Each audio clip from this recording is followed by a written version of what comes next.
Debat kemarin malam, saya harus angkat topi kepada Ganjar Pranowo. Saya nggak salah milih beliau karena selain cerdas, menguasai masalah, juga pengendalian emosinya itu luar biasa hebat. Ketika Anies dan Prabowo itu saling hajar dalam debat ketiga kemarin malam, Ganjar sama sekali tidak terpancing untuk ikut-ikutan menyerang. Dia tetap fokus pada datanya, tetap fokus pada temanya, dan dengan mudah menjawab pertanyaan lawan debatnya.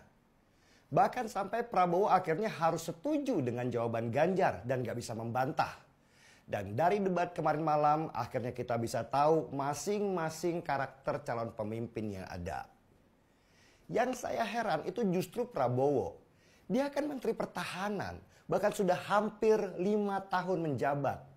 Lah kok debat yang temanya tentang pertahanan dan keamanan yang seharusnya itu menjadi keahlian dia sebagai menteri, Prabowo malah terlihat tidak paham apa-apa.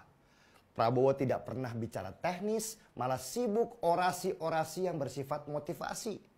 Saya ini jadi ragu, ini Pak Prabowo sebenarnya Menteri Pertahanan atau motivator kayak Mario Teguh.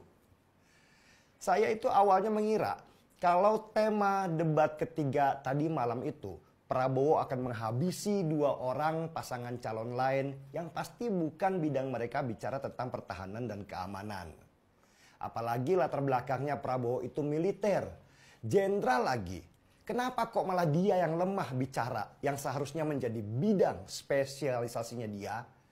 Malah Prabowo seperti diajari oleh Ganjar tentang bagaimana seharusnya pertahanan dan keamanan itu. Dan yang lucunya, Prabowo lagi-lagi setuju. Ini yang seharusnya jadi Menteri Pertahanan itu Ganjar atau Prabowo sih. Dan Ganjar juga nggak mempan dipuji-puji oleh Prabowo. Pada satu titik, Ganjar menghajar Prabowo dengan data penurunan kualitas pertahanan kita di dunia. Padahal anggaran pertahanan itu sudah sedemikian besarnya. Dan ketika dihajar data, Prabowo bukannya membalas dengan data lagi, tapi malah sibuk menyalahkan Menteri Pertahanan lama, menyalahkan DPR, bahkan Ibu Sri Mulyani Menteri Keuangan. Seakan-akan semua masalah urusannya adalah uang. Kalau nggak ada uang, maka rencana nggak jalan. Jadi kalau Bu Sri Mulyani itu menghemat anggaran, maka menurut Prabowo yang salah ya Menteri Keuangan. Lucu banget kok, gak masuk akal. Saya merasa Prabowo bukan hanya tidak paham teknis pertahanan dan keamanan negara kita. Dia juga sudah teralihkan dengan emosi yang tinggi karena terus-menerus dihajar oleh Anies Baswedan. Dan dari yang saya perhatikan, Prabowo yang sebenarnya temperamental berusaha menyembunyikan kemarahannya yang luar biasa di dalam dada. Bahkan mungkin saking marahnya, dia udah nggak bisa joget-joget gemoy lagi. Seperti yang biasa dia lakukan ketika lagi emosi. Kali ini Prabowo mati kutu, tenggelam dalam emosi yang meluap di dadanya. Bahkan sesudah selesai debat, Prabowo itu langsung pergi dan nggak mau salaman dengan Anies Baswedan.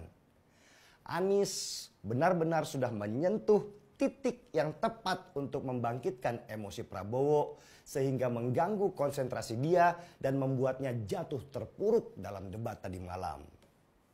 Saya suka sih dengan serangan-serangan Anies tadi malam yang menghunjam jantungnya Prabowo. Serangan itu membuat debat tadi malam menjadi serunya luar biasa. Dan saya yakin yang nonton debat ini itu pasti jutaan orang di seluruh Indonesia. Karena model debat seru begini hanya ada 5 tahun sekali. Tetapi karena sibuk menyerang Prabowo, Anies sendiri lupa substansi masalah di tema debat tadi malam. Dia malah sibuk membahas etika yang sebenarnya juga nggak matching dengan tema debat. Anies terlalu asik menyerang sehingga lupa membawa data apapun dalam menyampaikan gagasan dia. Dan disinilah Ganjar Pranowo mengambil keuntungan besar. Dengan pintar, dia memainkan ritme debat dan menguasai panggung dengan elegan. Ganjar tampak menguasai masalah dan gak salah banyak orang bilang. Kalau debat tadi malam, Ganjar adalah man of the match-nya atau pemain terbaik di dalam pertandingan. Menonton debat malam itu membuat saya bangga sendiri bahwa saya tidak salah memilih orang. calon pemimpin yang karakternya tenang dan pintar. Hebat Pak Ganjar, Top Gun. Dan omon-omon saya harus angkat secangkir kopi untuk Bapak.